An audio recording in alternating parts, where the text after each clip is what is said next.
Welcome to Cat Chat, brought to you by Vangos, alongside Sean Kelly. I'm Pete Francis. And Sean, it was a very disappointing weekend for the NMU hockey team as they traveled to Kalamazoo and got swept by Western. That's right, Pete. The Wildcats came in this weekend tied with the Broncos for 4th place in the CCHA. Unfortunately, they're on the road where they only have 4 road wins all season, looking to get on track. And unfortunately, as you said, they did get swept. Finals was Friday 5-2. Saturday 6-1 as the Wildcats had a 1-0 lead in that game Saturday and gave up 6 unanswered goals. Jared Carreau got the start Saturday and Ellingson was in net Friday. Not only did they get swept, Sean, but they also fell 3 places in the standings. That's right. As I said, they came in tied for 4th. They're now in 7th, and they have a 1-point advantage over Ohio State. If you look at the standings, Western now controls 4th place. Alaska's in 5th with 33 points. Then Ferris State is in 6th with 32. Northern is in 7th with 29.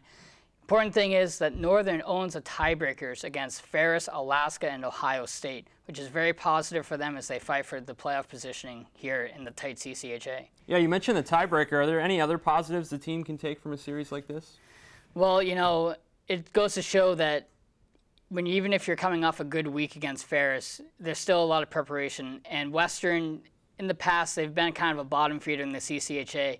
But this season, they've really turned things around. They're ranked in the top 20 nationally in the NCAAs. They're a really good program. They got Rob Faka down there as the assistant coach, a former NMU Wildcat assistant coach. So they're really turning things around, and they just can't take the final weeks for granted here as they have a contest with Lake State. I think Bowling Green's coming up. Bowling Green and Michigan State, both on the road. Thank you, Pete. So those are teams that are below them in the standings, I believe 9th, 10th, and 11th. So they can't take those games for granted. They have to play hard, compete, and get the well-earned points. Yeah, you mentioned Lake State. How does the team get back on track versus them? Well, it starts with goaltending, I think. Reed Ellingson, he's had some great games, but he's also had some shaky games. Friday, he gave up the 5 goals. So it does start with the defense and goaltending. Offense has been rolling pretty well coming into this past week. Tyler Grahn has been on fire. Justin Florks picked it up. He has 20 points this season. Grahn had 3 assists over the weekend, and he's still leading the team in points. So the offense, I think they're playing pretty well. Defense has to shore up. They're allowing a lot of unanswered goals here. So the defense needs to shore it up. Goaltending needs to pick it up as well. Yeah, hopefully they get it going back at home this weekend. All right, we're going to take a quick break, and when we come back, Bryce Burge will join me to discuss the latest on the NMU basketball teams. Stay with us. Attention Wildcat fans! Vangos, the longest-running pizza parlor in Marquette, is a proud supporter of Cat Chat. Located on 3rd Street, Vangos is your neighborhood bar and restaurant with takeout and delivery. Open 7 days a week, Vangos specializes in only the freshest ingredients. From the dough to the pizza sauce made from scratch, Vangos uses the freshest vegetables for all pizzas, soups, salads, and specials, and has the best homemade food in town. Vangos, come taste the difference. I just saved $44 on 3 of my family's medications with the MKS Prescription Saving Card. Stop into your nearby Snyder Drug and start saving with the MKS Prescription Savings Plan. Hey Wildcat fans, for the latest news, updates, and online exclusives, check us out on Facebook at facebook.com/NMUCatChat. Welcome back. Joining me now is Bryce Burge to talk some NMU hoops. And Bryce, the men's basketball team started this weekend with a tough loss Thursday night. Yeah, it was a 73-76 loss against Hillsdale, which is nationally ranked, coached by a very great coach in John Tharp, probably one of the best ones that are in the GLIAC right now. Hillsdale is a big three-point shooting team, which has been the biggest problem on terms of defense for the Wildcats with that perimeter shooting. But the Wildcats played their best offensive game as to date, had some good bench play by a pretty short rotation, and the Wildcats were able to keep it close to the end but fell just short. Now Saturday, Bryce, the team turned things around with a big win. Exactly, and they did that with another close score, 85-82 against the Northwood Timberwolves. They did a great job in terms of moving the ball around to snap that 7-game losing streak to get their first win of the calendar year, which puts them at 2-10 in conference play before they head down this weekend to Detroit and Findlay, Ohio. Now talk about the play of Jared Benson. He really stepped up big Saturday. Yeah, he had a double-double with 29 points and 13 rebounds, had that great job inside the paint. Got a little bit of help from Northwood, who had a lot of problems with their centers and big forwards getting into foul problems, but he was able to use that. You also saw a little bit of the spin-around jumper, some of the stuff that you aren't accustomed to seeing Jared Benson do, and it really kind of helped establish the kind of play that he was going to have for this weekend. Now on the women's side, they split their weekend games. They did as well. They were able to win against Hillsdale 67-64, was able to get a big three-pointer from Kelsey Campbell in the corner to go in and kind of change things into their momentum for the last 2 minutes. Had some close calls there with some free throws at the end, but a big rebound by Aaron Powers to seal the deal gave them that win. Unfortunately, that momentum wasn't able to keep going as they lost to 65-58 on Saturday. This was a tough loss for the Wildcats. They were at one point more than tripled offensively with their scores than Northwood, but unfortunately the Northwood coach enacted a 1-3-1 zone that absolutely threw a huge monkey wrench into the fast break offense that the Wildcats were able to use in that second game. And the Wildcats went on numerous minute-long scoreless droughts that really, put them behind the 8 ball, and they weren't able to keep going. What's up next for the two teams, Bryce? Well, they're going down to Detroit on Thursday to play Wayne State. Both teams are ahead of them in conference play, with Wayne State men being nationally ranked near the end by that 25 spot. The women are not so high. They're around 500, but a win like that for the women could help change things around. The women, of course, are still having huge issues with not being able to win on the road since Thanksgiving break. So Wayne State is the team that's going to do it, because when you go to Findlay, a team that is a powerhouse, men are a couple years removed from winning the national championship, and the women have made the national tournament the last 2 years. So that game in Ohio is going to be a tough one, but it's the last game in Ohio for both teams. Let's hope they can pick up some wins. All right, we're going to take a quick break, and when we come back, I'll be joined by President of Northern Michigan University, Dr. Les Wong. Stay tuned. Attention Wildcat fans!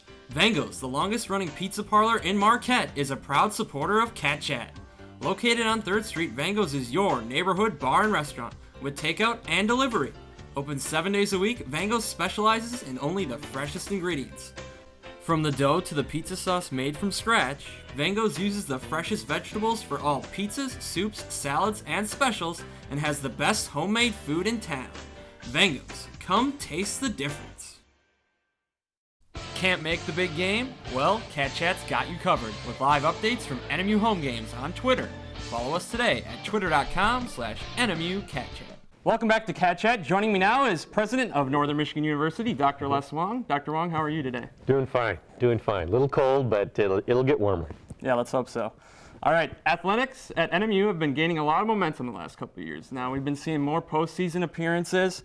Now that the programs in general are seeing more success, what do you think it's going to take to stay consistent and then get to that next level in terms of competing for national titles? Well, one of the things that we've tried to do at the core of our philosophy was to get the right coaching staffs in place, their assistants, trying to really get a philosophy of having coaches build a great student-athlete experience, and then, really getting them out on the road to recruit, to score those the hidden athletes. There was a recent story about Texas and producing some Wildcat hockey players. I think our coaches are going to do that kind of thing. We've seen improvements in finding that player that will come here and play at D2 at a pretty high level, and we're also finding a lot of students that are dissatisfied with the D1 experience. Do you ride the pine or do you come to a D2 program and get a lot of minutes in? So But at the real core of it has been our luck and effort in getting the right coaches in, the right experience, and you know, sad to say, not sad to say, but we're going to try and figure this out. But you know, they need more money. You know, we don't provide the coaches enough recruiting dollars to be out on the road. You know, if we use Grand Valley as kind of a benchmark, you know, their assistant coaches are out on the road all the time, and you know, that's where we come up a little short, and we're going to get better. All right, you're a huge sports fan now, and you try to attend as many NMU athletic events as possible. Looking back at your time at Northern, are there any teams that you've really enjoyed watching or games that stand out to you? Well, you know, I really enjoy watching all of the teams play, from the ski team to the hockey team to the basketball team, et cetera, the so-called major and minor sports. So I like them all. I think it's a way to respect students. I think it's a great way to instill great school pride. And I have to tell you, we have great fans. I mean, the parents and friends, et cetera, that show up every time I go to a game is fantastic. You know, the answer to your question, I know Rick Comley just announced his retirement at the end of the year, but I still vividly remember playing down at MSU about 3-4 years ago. We were down 3 goals, 5-6 minutes left in the game. Not only do we score the winning goal, and I thought my wife and I were going to go through the ceiling. There were only about 20-25 Wildcat fans, but we were clearly the loudest. Yeah. Now, speaking of the hockey team, last year when the hockey team made the NCAA tournament, the game was televised and a pretty big success in the area. What are your thoughts about possibly having more games televised locally? Well, we're going to try and do that some more. You know, the whole issue is out of our hands. You know, really, it's are we a big enough attraction? Is there enough of a business model to support it? I think we always seem to get that romantic underdog approach, so that when we play a Big Ten team or one of the East Coast teams, or even in Denver, we seem to get on TV a lot. But the other part that's really kind of interesting, I've had a television exec tell me that they'll put us on TV against the big teams, but they're always afraid we're going to win. You know, that we're going to upset the favored team. So, you know, that's not a bad issue either. Yeah. Now, in recent years, there's been talk about possibly adding a women's fast-pitch softball team. Now, what are your thoughts on that, and is it possible that there will be any other sports picked up? You know, I think that's a real high probability. One of the parts of the strategic plan for athletics was actually to get ourselves to 18 varsity sports. So that would mean that, in our roadmap to 2020, for example, adding 5 varsity sports and perhaps even adding more U.S. OEC sports is clearly in the picture. Okay. Now, when the U.S. speed skating trials were held at the Barrie Event Center for the Olympics, they had projection screens in the arena, which really enhanced the experience there at the Barrie, as you got to see replays and such. Now, what would it take to get screens in the Barrie permanently, as well as the Dome, not only to enhance the experience, but possibly as a revenue generator? Well, what a great question. We actually, Rich Lundeen, who's the CEO and a Wildcat alum, he is the CEO of Daylight Screens. And he actually loaned us a couple of his engineers to come in and look at the Barrie, look at the Dome. And because of the architecture and layout, they're really what the engineer called difficult engineering issues. Because with hockey, as you know, you want to be able to get a camera close enough onto the ice to make it really, really clear. And when the Barrie was built, there wasn't any big sense of television and broadcast and those things. So it has a unique sort of dilemma. The Dome, the same thing. The pitch of the roof, the layout of the stands make it very, very difficult. Right now, we think that digital screens for the Dome probably are about $500,000. Screens for the Barrie, probably about half that amount. We have a couple of our big Wildcat donors that are thinking about perhaps helping us provide those screens. But I think in the near future, as we look towards that big plan of getting to 18 varsity sports or more, I think fans will step up, and I think screens in the Barry and the Dome are very likely. Now, at NMU, obviously in these tough economic times, with budget cuts and such, we all need to think of ways to be more efficient and resourceful and creative. Not just within athletics. What sorts of ways have you seen this being done at Northern? Well, in a lot of different ways. We've looked at the travel schedules for the teams. We've met often with the CCHA officials and with the NCAA and certainly the GLIAC conference to see how you can maximize travel and getting teams to the right place. The traditional example is having men and women's basketball on the same schedule. The other thing we're looking at is how you consolidate the infrastructure. We're looking at perhaps a different model for athletic training.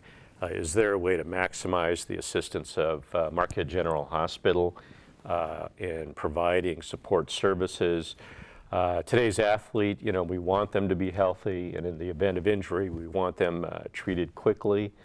There are some things that you just have to do. We decided to put the EMS trucks outside the Barry in the football game, every home football and every home hockey game, and we didn't used to do that. And I think there are things that you have to do and things that you look for in terms of infrastructure to save money. Now, NMU recently received some grants to renovate some buildings on campus.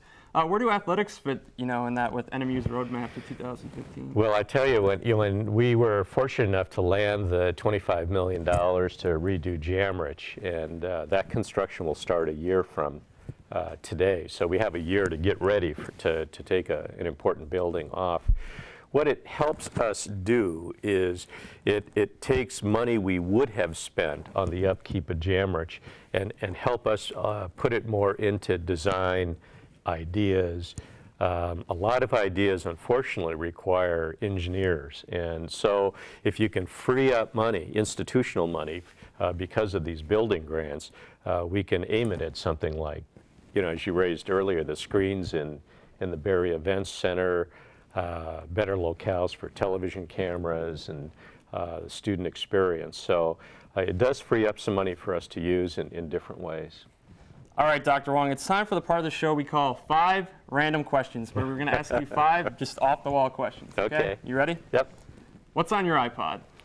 I've got music, I've got pictures of my grandkids, and probably the best news of all, my middle son, they're having their first pregnancy, and I've got the sonograms from their twins that are due in May. Any music that in particular, too? Actually, if you saw, I have everything from Cuban Afro jazz to all of the Beethoven symphonies, Mozart symphonies, to, I don't know if I should admit it here on television, but I'm a Broadway nut, so I really like musicals. So I've got Rodgers and Hammerstein and West Side Story and things like that. All right, now this is a little bit of a controversial question on campus. Mac or PC? Oh, gosh. I have to tell you, I've got an iPhone, I've got an iPad, I have a Lenovo computer that they produce for me that's a traveling computer, so I can't do I'm for both. If I had my druthers, I just need technology. It doesn't matter what shape or form. All right, we'll let you off the hook. All right, thank you. All right, favorite TV show? Oh, my goodness. I'll have to tell you, it's over now, but I was addicted to 24. And I know that Jack is still out there somewhere, and I'm hoping they resurrect the storyline for that one. But I loved 24. And I'll have to admit that right now I have a crush on Tina Fey, so I like 30 Rock. All right. Favorite hobby? Favorite hobby? I really do like the outdoor sports, so I'd probably have to do fishing and hunting. Okay, and the last question, if you could meet anyone in history, who would it be? Anyone in history? Oh, my goodness. I'd probably tell you something like Marco Polo. I have been studying Simon Bolivar in South America, and I would really love to meet people who have tried to in the broader sense of the word democracy, established democracies to take care of people. And so Marco Polo was opening up Asia. Simon Bolivar was the patriarch of Venezuela and certainly South America. Those two would stand out. All right, Dr. Wong, any final thoughts before we let you go today? No, I think, you know, I've been watching your show for a while, and I really need to apologize because I missed an interview during football season. But whatever we can do to increase student attendance, to increase Wildcat fever, you know, we need to do that, and your show is certainly doing that. You know, we've got some very successful athletic teams and some really high-performing student athletes, and I'm very proud of them. Dr. Wong, thanks so much for coming on the show. Thanks for having me. All right, that's NMU President Dr. Les Wong.